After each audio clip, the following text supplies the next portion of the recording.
اعوذ باللہ من الشیطان الرجیم بسم اللہ الرحمن الرحیم۔ نولی فیکٹری کے معزز دوستو السلام علیکم۔ ناظرین اکرام، قوم عاد کو اللہ تعالیٰ نے غیر معمولی قد و قامت اور قوت عطا فرمائی تھی۔ ان میں ہر شخص کا قد کم از کم 12 گز کا ہوتا تھا۔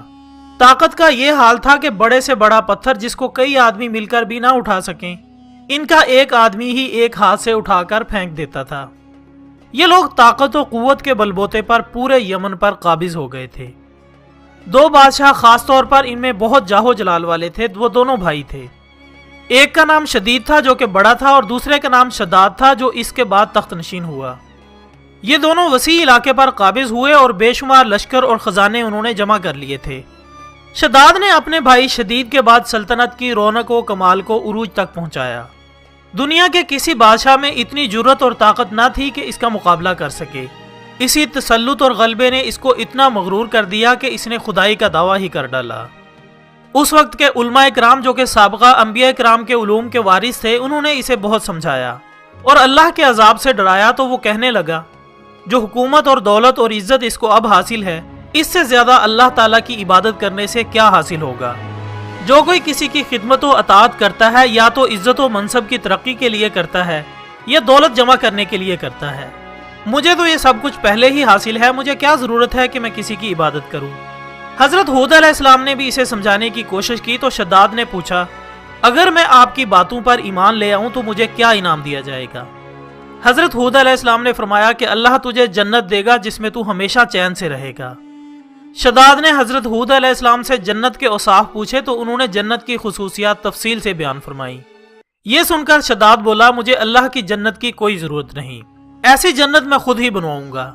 اس دن سے شداد کی مسلسل یہ کوشش شروع ہوئی کہ وہ ایک ایسا شہر تعمیر کرے جو ہر لحاظ سے جنت جیسا ہو۔ اس نے اپنے بھانجے زحاق کو، جو کہ ایران کا حاکم تھا، یہ حکم بھجوایا کہ جتنا سونا چاندی تمہارے پاس جمع ہے وہ فوراً میرے پاس بھیج دو۔ زحاق نے حکم کی تعمیل کرتے ہوئے جتنا سونا چاندی اس کے پاس موجود تھا بھیج دیا۔ شداد نے پورے ملک میں اپنے کارندے روانہ کیے جو بہت بڑی مقدار میں سونا چاندی جمع کر لائے۔ اس کے بعد اس نے جنت بنانے کے لیے ملک شام میں ایک صحت افزا مقام کا انتخاب کیا اور ماہر معماروں کے ذریعے وہاں ایک مضبوط اور مستحکم فصیل تعمیر کرائی، جس کے اندر سونے اور چاندی کا محل تعمیر کرایا اور اس کی دیواروں کو قیمتی جوہرات سے سجا دیا۔ اس نے شہر کے وسط میں ایک ایسی نہر بھی بنوائی جس کے پانی میں ہیرے جواہرات بہتے تھے۔ سونے کے ایسے درخت لگوائے جن کے خوشوں میں مشک و عنبر بھرا گیا تھا، جب ہوا چلتی تو مشک و عنبر کی خوشبو پورے شہر میں پھیل جاتی۔ بیان کیا جاتا ہے کہ شداد نے محل کے چاروں طرف سونے کی اینٹوں سے 12,000 کمرے تعمیر کروائے اور ہر کمرے کو یاقوت اور ہیرے جواہرات سے مزین کیا گیا، اور پورے ملک سے خوبصورت اور جوان عورتوں کو وہاں لایا گیا۔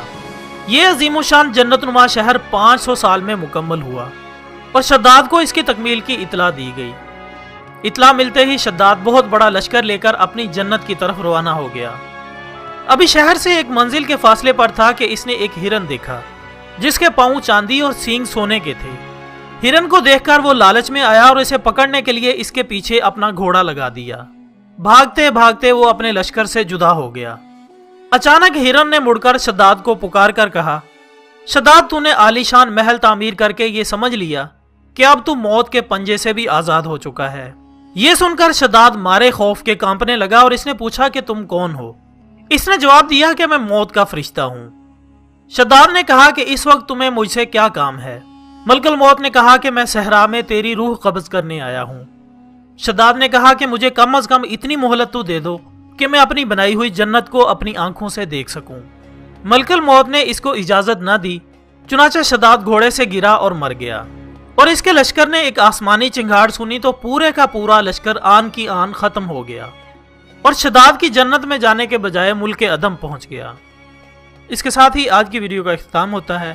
ہم امید کرتے ہیں کہ آپ کو یہ ویڈیو پسند آئی ہوگی۔ کل ملیں گے انشاءاللہ ایک اور اچھی سی ویڈیو کے ساتھ، تب تک کے لیے اجازت دیجیے گا۔ اپنا دوستوں، رشتہ داروں اور گرد و نواح کے تمام لوگوں کا بہت خیال رکھیے گا۔ اللہ حافظ۔